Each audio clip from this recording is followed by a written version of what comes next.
제가 대학교 1학년 때 학교에 한 선배 한 분이 저를 찾아오셔서 함께 성경을 공부해 보지 않겠냐고 저에게 그렇게 제안을 하신 적이 있었습니다.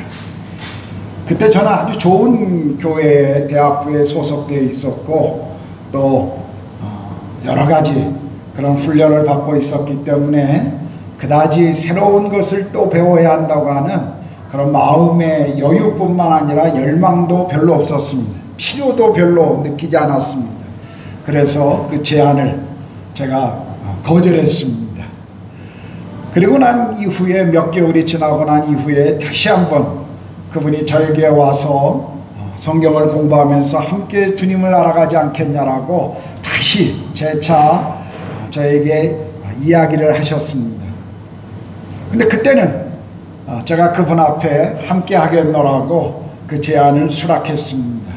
왜냐하면 제 동기 중에 한 명이 아주 신앙적으로 어린 그런 형제였는데 그분을 만나고 함께 시간을 보내고 난 지 몇 개월이 지나지 않았는데 그 형제, 제 친구의 삶에 굉장히 빠른 그런 변화들을 제가 옆에서 보았기 때문입니다. 그래서 이분 안에는 내가 알지 못하는 뭔가가 있구나라고 하는, 나에게 지금 찾아와서 함께 성경을 공부하고 주님을 알아가자라고 요청하고 있는 이 선배의 삶에는 내가 이해하지 못하는, 내가 지금 알지 못하는 뭔가가 있구나 하는 것을 제 마음에 생각하기 시작했고 그분의 그 제안을 수락한 것입니다. 그 이후에 저는 제 인생 속에서 가장 빠르게 주님을 알아가고 성장하는 그런 시간을 가질 수가 있었습니다. 그분을 통해서 성경을 공부하고 또 인생을 어떻게 주님 앞에서 드리며 다른 사람들에게 내 삶을 나누고 그들의 인생에 영향을 줄 수 있는가 하는 것들을 저는 배울 수가 있었습니다. 많은 분들이 이런 시간들을 제자훈련 또는 도제훈련, 코칭, 멘토링, 다양한 그런 용어를 사용해서 표현하곤 합니다. 그러나 이런 모든 것들은 사실 우리가 성경을 읽어보면 주님께서 이미 그분이 이 땅에 계실 때 행하셨던 그분의 삶의 모습이었음을 우리는 알 수가 있습니다. 오늘 우리가 읽었던 본문도 보면 예수께서 자신을 따르던 많은 사람들 속에서 12명을 특별히 제자로 선택하시는 것을 우리가 볼 수가 있습니다. 오늘 본문 13절은 이렇게 시작하죠. 또 산에 오르사 자기가 원하는 자들을 부르시니 나아온지라.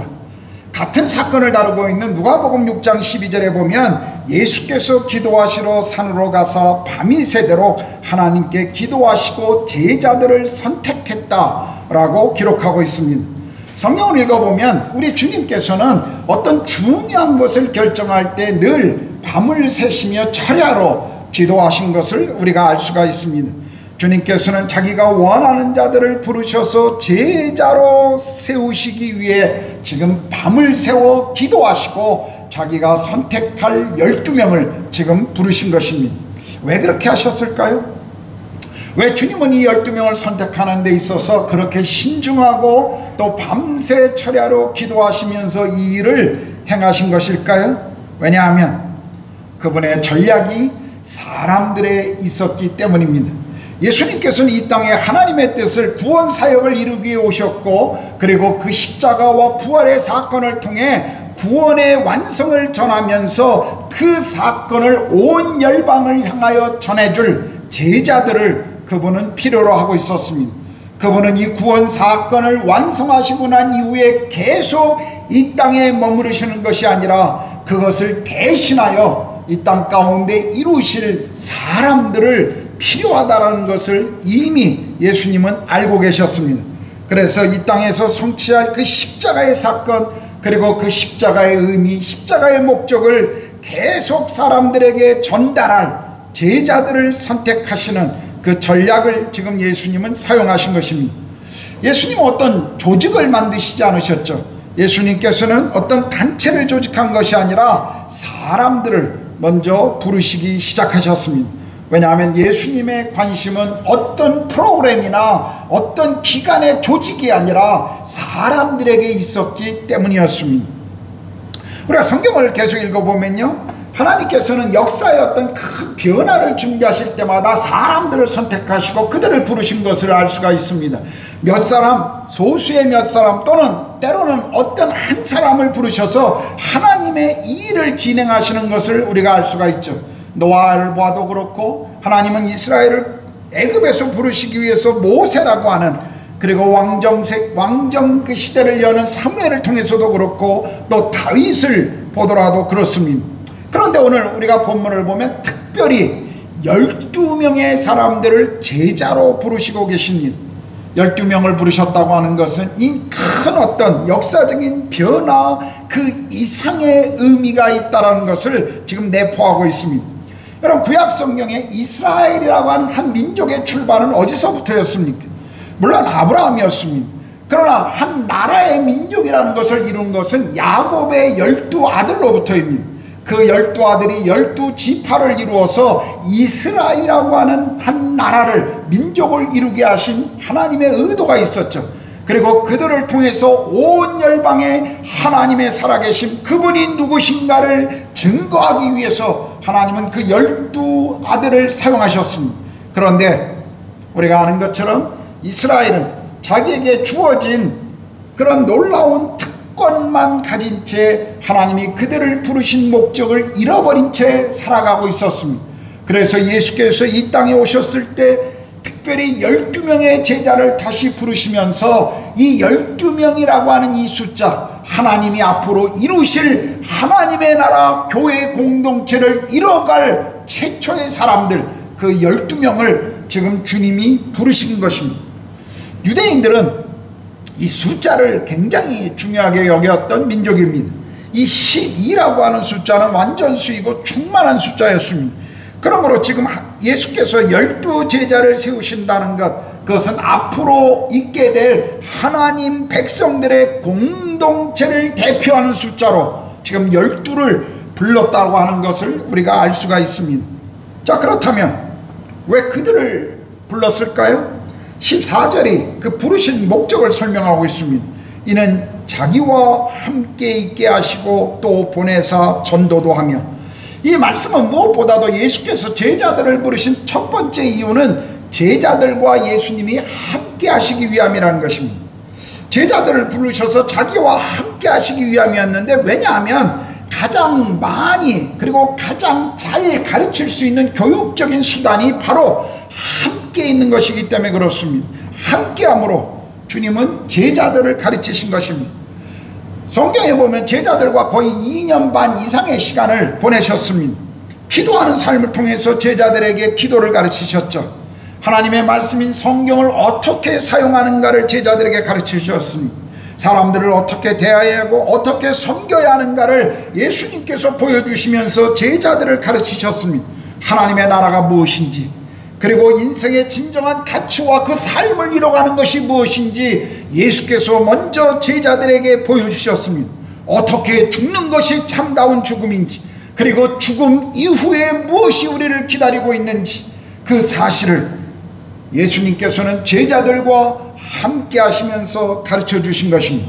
이 모든 것들을 단순한 지식이 아니라 삶으로 함께 하심으로 친히 보여주시고 제자들에게 가르쳐 주신 것이죠. 저도 저를 도왔던 영적인 리더들과 함께 시간을 보내면서 굉장히 많은 것들을 저도 배울 수가 있었습니다.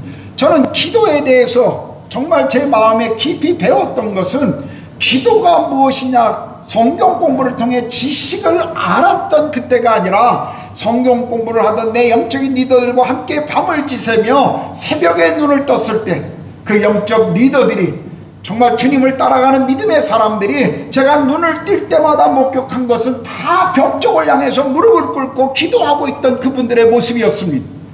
그 다음 주에는 제가 더 빨리 일어나서 한번 주변을 살펴봤습니다. 여전히 그분들은 벽을 향해서 무릎을 꿇고 기도하고 있었습니다. 저는 그분들의 그 기도의 모습을 보면서 기도가 그리스도인의 삶에 얼마나 중요한가를 저는 그분들을 통해 배울 수가 있었습니다. 말씀을 어떻게 사용하는지, 말씀을 읽고 공부하는 방법을 그분들은 저에게 가르쳐 주셨어요. 전도하는데 저를 데리고 가서 어떻게 다른 사람들에게 복음을 전할 수 있는지를 가르쳐 주셨습니다. 함께 여행을 하면서 함께 운동을 하면서 그리스도 안에 우리의 인생을 즐기는 것이 무엇인지를 저에게 가르쳐 주셨습니다. 함께 시간을 보내면서 제가 그리스도 안에서 자라가도록 성장하도록 저를 도와주었습니다. 여러분, 함께 시간을 보낸다는 것, 그것은 우리가 가장 잘 배울 수 있는 기회입니다. 그러므로 우리는 주님을 닮아가기 위해서는 주님과 함께 시간을 보내야 합니다. 여러분, 사랑하는 사람을 만나면 어떻습니까? 우리가 연애할 때 어떻죠? 사랑하는 사람들과 함께 시간을 보내고 싶어 하잖아요. 저도 제 아내와 데이트할 때 늘 아내를 처갓집 앞에까지 데려다주고 돌아오는 그 시간이 얼마나 제 마음에 그 아쉬움을 주는지 몰라요. 그게 반복되다 보니까 빨리 결혼해야겠더라고요. 사랑하는 사람과 더 많은 시간을 보내고 싶고 더 함께하고 싶기 때문이죠. 마찬가지입니다. 우리가 주님을 사랑한다면 주님과 함께하는 시간을 가져야 합니다. 주님과 교제하는데 가장 중요한 것은 주의 말씀인 성경과 기도로 그분과 함께하는 것입니다. 만일 여러분의 마음 가운데 기도에 대한 갈망, 하나님의 말씀에 대한 갈망이 없다면 이것은 이미 여러분의 영혼이 힘이 병들어 있다는 것을 우리에게 보여주고 있는 것입니다. 여러분, 매일 정기적인 시간을 내셔야 합니다. 매일 10분, 15분이라도 성경을 읽고 기도하는 것들을 가져. 어떤 분들은 그런 얘기를 해요. 목사님, 기도하고 싶어도 기도할 게 없습니다. 왜 기도할 게 없는 줄 아십니까? 기도 안 하기 때문에 그렇습니다. 기도하는 사람들을 보십시오. 시간이 부족합니다. 기도하면 할수록 더 많은 기도의 제목들이 생기고 더 많은 기도할 것들이 생깁니다. 기도하지 않기 때문에 기도할 게 없는 거예요.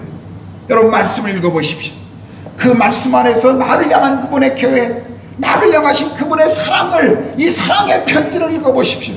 왜 우리가 이 성경이 그립지 않겠습니까? 왜 성경이 사랑스럽지 않겠습니까?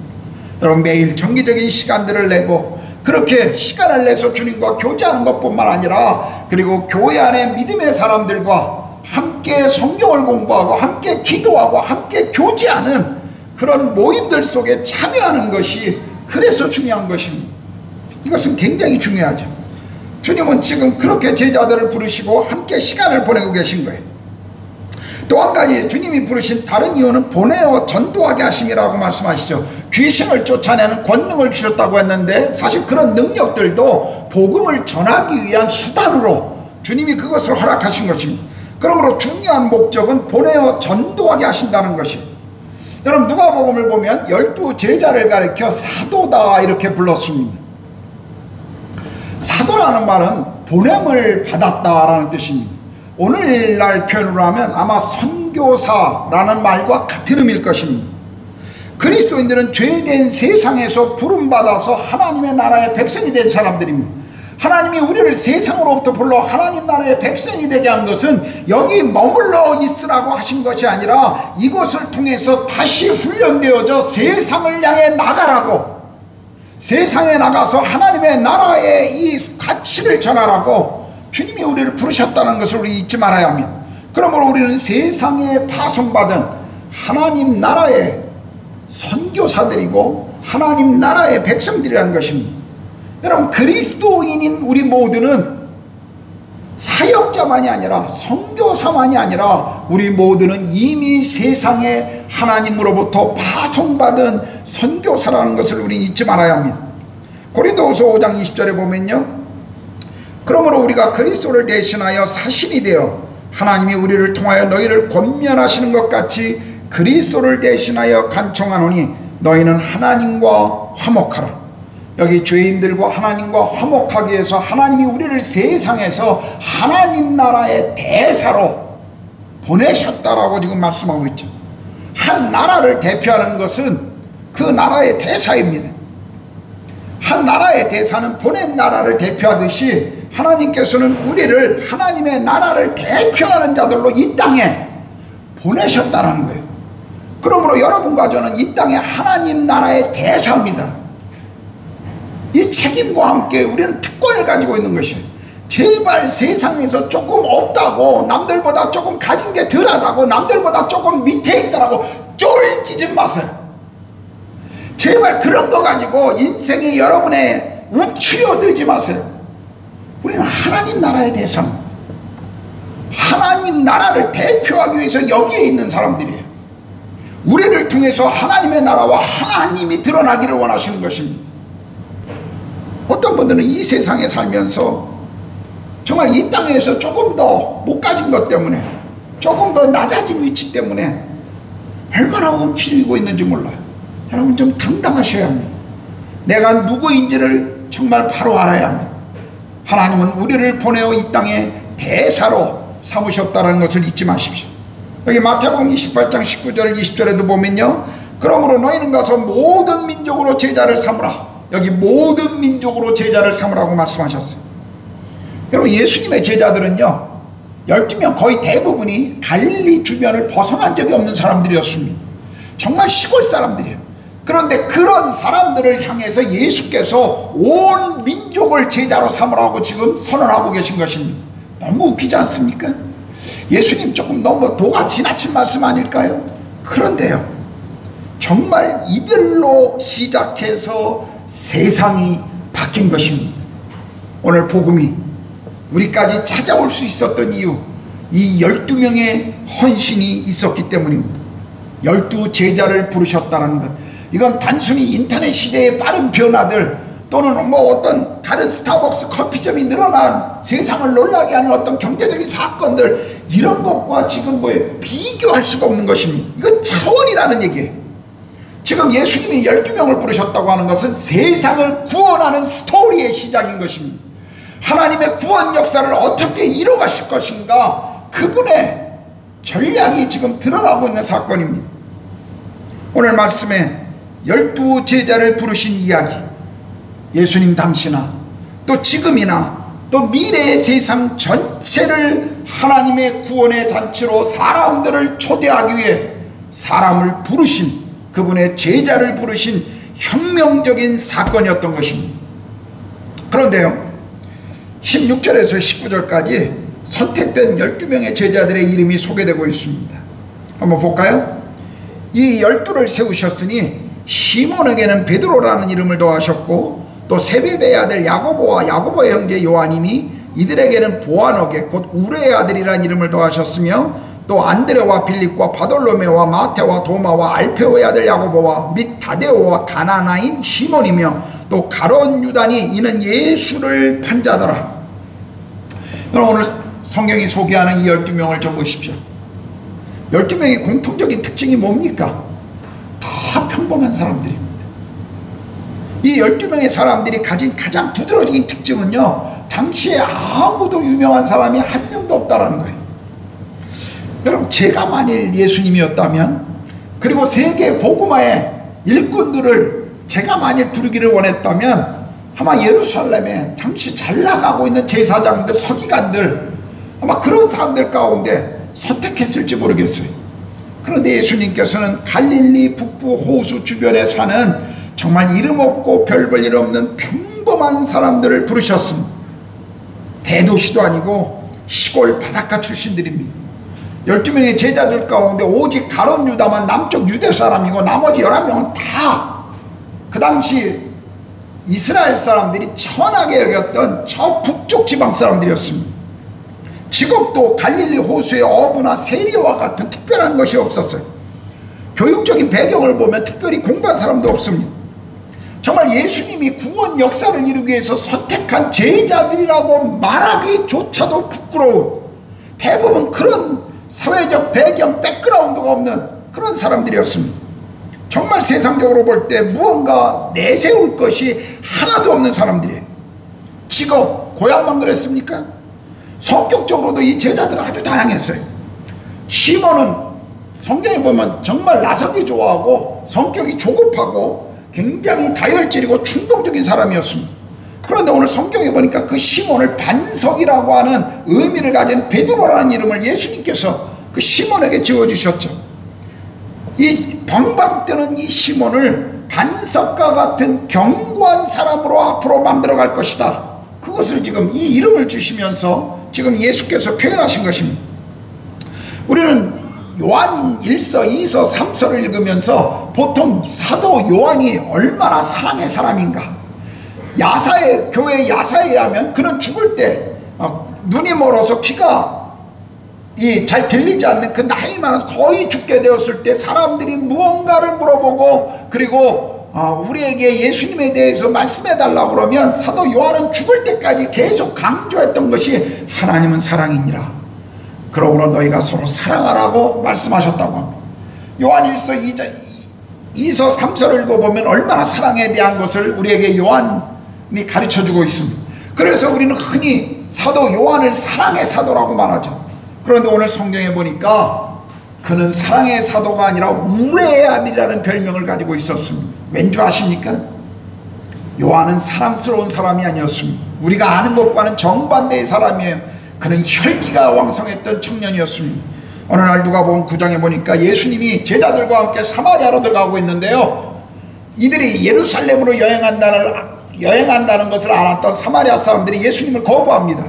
우리 마을에 들어오지 말라고, 관계가 안 좋았기 때문에.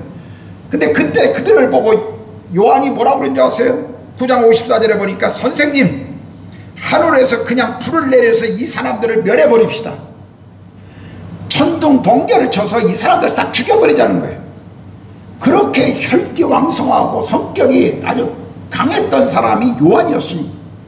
우레의 아들이라는 별명을 가졌어요. 그런데 그를 주께서 사랑의 제자로, 사랑의 사도로 변화시키신 것입니다. 제자들의 정치적인 색깔도 달랐습니다. 여러분, 마태는 직업이 세리였습니다. 당시 세리는 로마의 세금을 대신 걷었던 부자여 권력이 있었지만 친로마적인 그런 성격 때문에 사람들로부터 욕을 먹고 굉장히 사람들로부터 이렇게 외면당했던 직업을 가지고 있었던 사람입니다. 친로마적인 사람이죠. 로마를 위해서, 당시 이스라엘을 정복하고 다스리던 로마를 위해서 일하는 사람이었기 때문에 이스라엘 사람들에게는 반역자 같은 사람이었습니다. 부역자죠, 한마디로 말하면. 그런데 가나나인 시몬이라고 하는 제자가 있습니다. 가나나인, 열심당원이라는 뜻이에요. 셀로 땅이라고, 당시 로마에 항거하기 위해서 테러를 자행했던 테러리스트들이었습니다. 반로마적인 사람이었어요. 그런데 친로마적인 마태와 반로마적인 가나나인 시몬이 예수님의 12 제자들 가운데 같이 있었습니다. 세리는 예수님을 따라가며 그분의 삶의 가치를 배우고 난 다음에 돈을 버렸습니다. 가나나인 시몬은 예수님을 통해 하나님 나라의 가치를 배우고 난 다음에 세상에 그 나라의 가치를 그는 포기했습니다. 또 제자들을 보십시오. 성향도 달랐어요. 성경에 보면 바돌로메, 빌립은 아주 체계적인 사람이었습니다. 그런데 시몬 베드로는 아주 비체계적인 사람입니다. 체계적인 사람이 비체계적인 사람들 보면 어떻죠? 정말 허당입니다. 보통 아주 체계적인 사람, 상사가 비체계적인 사람이면 정말 환장합니다. 저희 선교사들 세계도 마찬가지예요. 팀장이 비체계적인 사람인데 그 팀원으로 아주 꼼꼼하고 체계적인 사람이 들어오면요, 정말 얼마나 힘든지 몰라요. 답답합니다. 뭐든지 뭐 하자고 계획을 세우면 늘 하는 말이 똑같아요. 기도합시다. 굉장히 영적인 것 같지만 어떤 의미에서 굉장히 비체계적인 것을 영적인 것으로 감추려고 하는 그런 사람들이 많이 있습니다. 반대로요, 체계적인 사람이 비체계적인 사람이 체계적인 사람들을 보면 어떻습니까? 뭐 빈틈이 없어 보이고 계획적인 것 같지만 그러나 인간미가 떨어지고 굉장히 계산적인 것 같고 그럴 때가 많이 있죠. 그럼 도마는 어떻습니까? 또 의심이 많았어요. 회의주의자였습니다. 또 몇 명의 제자들은요, 오늘 이름만 등장할 뿐 그들이 어떤 사람인지 전혀 성경에 기록되어 있지 않습니다. 그렇다면 그들이 쓸모없고 무용한 사람들이었을까요? 아니요. 주님은 그렇게 평범한 사람들을 비범한 사람들로 바꾸신 것입니다. 오늘 하나님의 나라를 위해 그들을 그렇게 사용하신 것. 심지어 주님의 제자들 중에 가룟 유다라고 하는 주님을 배신한 배신자도 있었습니다.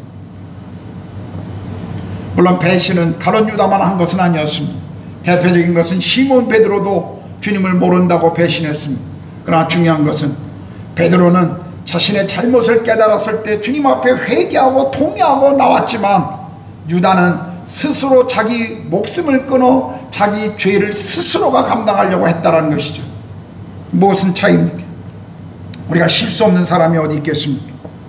그러나 우리가 실수했을 때 그 실수를 주님 앞에 가지고 나오고 있느냐, 아니면 자기가 스스로 해결하려고 하느냐, 이 차이라는 것이죠. 여러분, 이런 다양한 사람들이 주님의 12 제자였습니다. 그렇다면 이런 배경을 가진 사람을 주님이 선택한 그 이유, 그 목적을 보면서 우리가 무엇을 배울 수 있습니까? 오늘 우리에게도 마찬가지예요.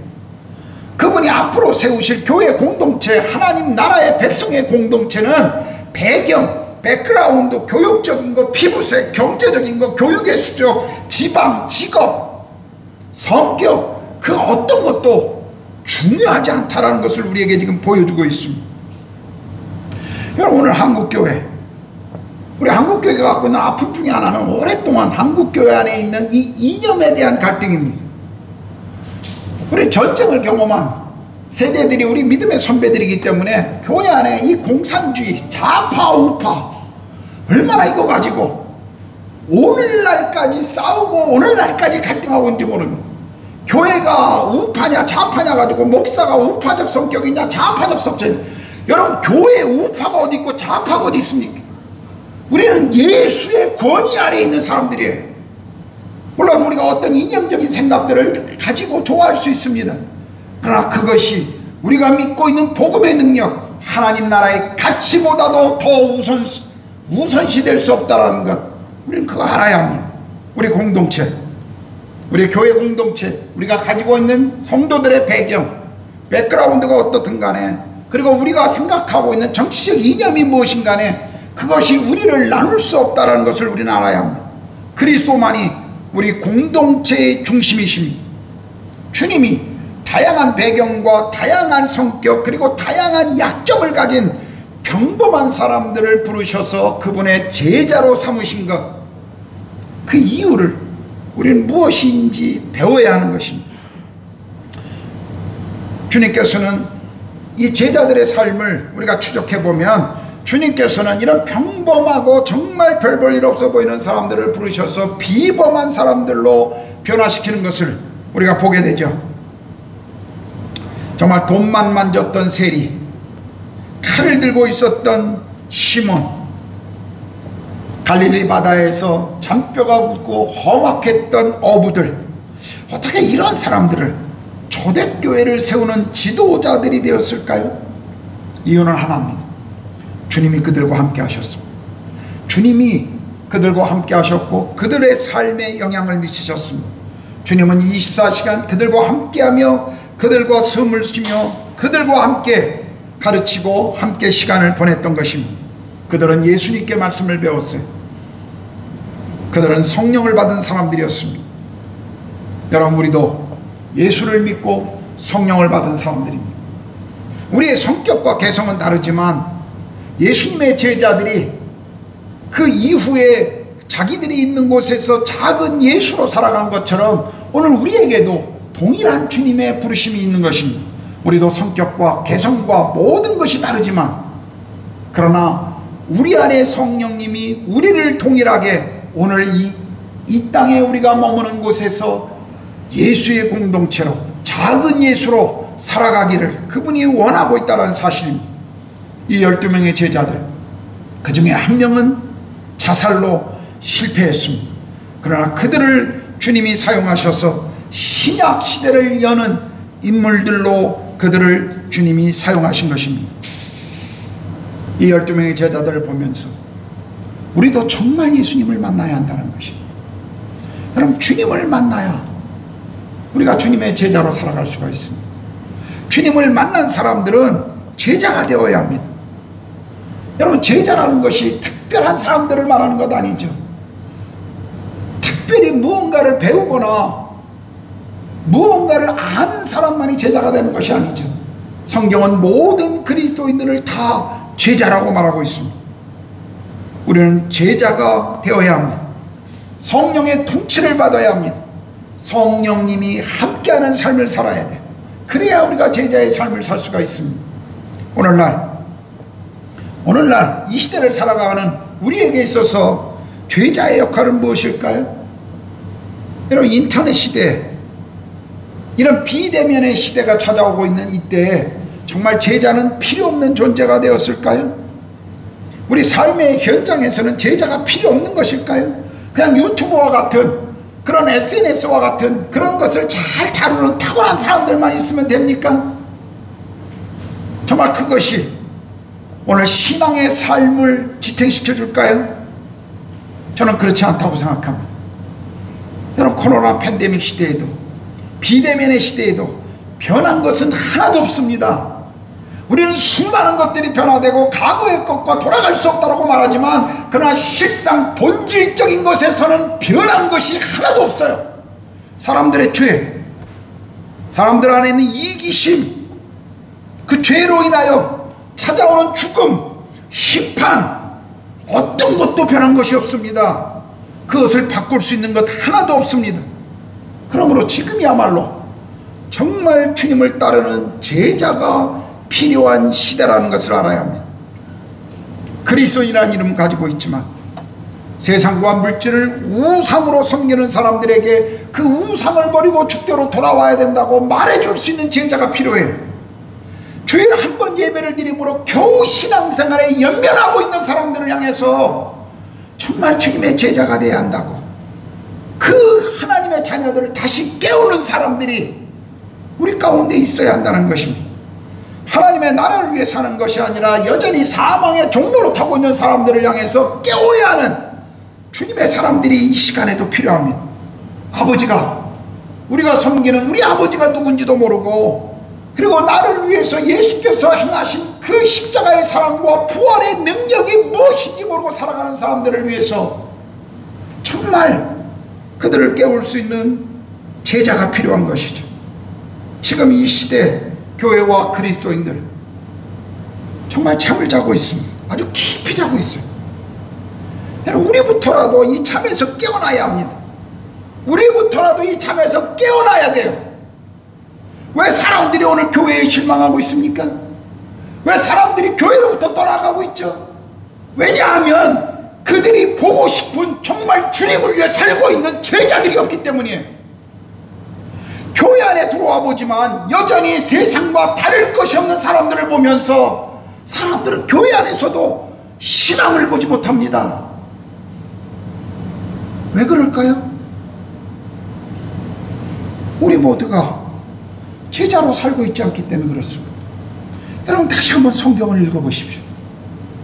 여러분, 주님의 제자들이 없으면 이 땅에 잃어버린 영혼들, 그리고 이 땅에 정말 잃어버린 세상, 소망이 없습니다. 소망이 없어요. 왜 세상과 일터에서, 우리의 일터에서 하나님의 나라와 영광이 드러나지 않을까요? 이유는 하나입니다. 우리가 그곳에서 제자로 살고 있지 않기 때문에 그렇습니다.